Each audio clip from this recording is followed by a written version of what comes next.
সময়ে খুনি হাসিনা স্বৈরাচার হাসিনা বিতাড়িত হওয়ার পর এই ঢাকার মাটি থেকে হাসিনাকে আমরা বিতাড়িত করছি। আজকে শাহবাগে আমাদের যে কর্মসূচি আছে ছাত্র সমাবেশ, আমরা মনে করি সর্বকালের সর্ববৃহৎ সমাবেশ হবে।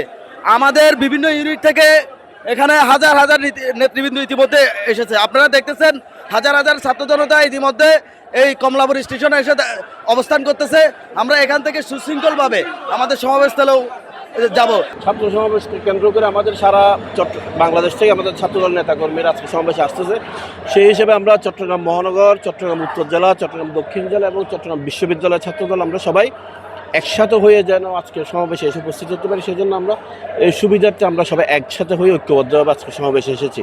চট্টগ্রাম উত্তর জেলা ছাত্রদল থেকে আমাদেরকে নির্দেশনা দিচ্ছে আমরা কমলাপুর স্টেশন নেমে আমাদের প্রত্যেক ইউনিটের আর কি উপজেলা এবং সহ উপজেলা এবং পৌরসভা ইউনিটের প্রত্যেকে এখানে আপনার যাদের খাবারের ব্যবস্থা আছে আমরা খাবার দাবার শেষ করে এখান থেকে আমরা জেলা ছাত্রদল প্রত্যেক উপজেলা সহ প্রত্যেক ইউনিট সহ আমরা একত্রে প্রোগ্রামস্থলে যাব। চট্টগ্রাম থেকে আমরা প্রায় 3000-এর উপরে আমরা নেতাকর্মীরা আসছি। সবাই আমরা মোটামুটি নিজেরা অ্যাডজাস্ট করে নিজেদের মতো করে আমরা খরচটা আমরা নিজেরা বহন করছি। এছাড়া আমাদের বিএনপি নেতারা যারা আছেন, আমাদের বিএনপি নেতারা আমাদেরকে সহযোগিতা করেছেন। এছাড়া আমাদের ছাত্রদলের সাবেক নেতা যারা আছেন তারা আমাদেরকে সহযোগিতা করেছেন। ট্রেন তো আমরা তাদের কাছে আবেদন করেছে, রেলওয়ে কর্তৃপক্ষের কাছে আবেদন করে আমরা তারা আমাদেরকে ভাড়া দিতে সম্মতি হয়েছে। সম্মত হওয়ার পরে আমাদের যেটা দরকার সেটা হচ্ছে ভাড়াটা আমাদের দেয়। তো প্রায় ভাড়া যেটা আসে ইতিমধ্যে আপনারা হয়তো মিডিয়াতে নিউজ হয়েছে 10 লাখ টাকা। তো এটা আমাদের বিএনপি নেতারা আছে, আমাদের ছাত্রদলের সাবেক নেতারা আছে, ওনারা যেহেতু আমাদের অভিভাবক সংগঠন হচ্ছে বিএনপি, তারা আমাদেরকে এই বিষয়গুলোতে সহযোগিতা করে।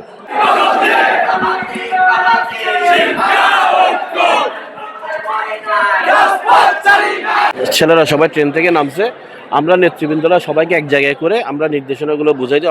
আমরা এখান থেকে শাহবাগ যাওয়ার সময় কোনো মিছিল হবে না, কোনো স্লোগান হবে না। আমরা যারা আছে কর্মীদেরকে নিয়ে আমরা এমনি নর্মালি হেঁটে প্রোগ্রাম স্থলে যাব। এটা আমরা যে সবাই এক জায়গায় জড়ো হবো আমরা নির্দেশনাটা দিব। আর এখানে হচ্ছে ধরেন আসলে বিভিন্ন ইউনিটের নেতাকর্মীরা আসছে, তো তারা নিজেরা আসলে সংগঠিত হওয়ার জন্য হয়তো স্লোগান দিচ্ছে। এটা আমরা ওই যে এক জায়গায় দাঁড়িয়ে আমরা সবাইকে আমাদের নির্দেশনাটা দিয়ে দিব। আর আমরা এখান থেকে কোনো স্লোগান, কোনো ফেস্টুন, কোনো ব্যানার কিচ্ছু হবে না। আমরা জাস্ট এমনি নর্মালি হেঁটে প্রোগ্রাম স্থলে যাব। চট্টগ্রাম থেকে ছেড়ে আসছি, আর এখানে মাত্র পৌঁছলাম অর্থাৎ 1টা 30-এ আর কি। আমরা সন্ধ্যা আবার 7টা 15-তে আবার ছেড়ে যাব।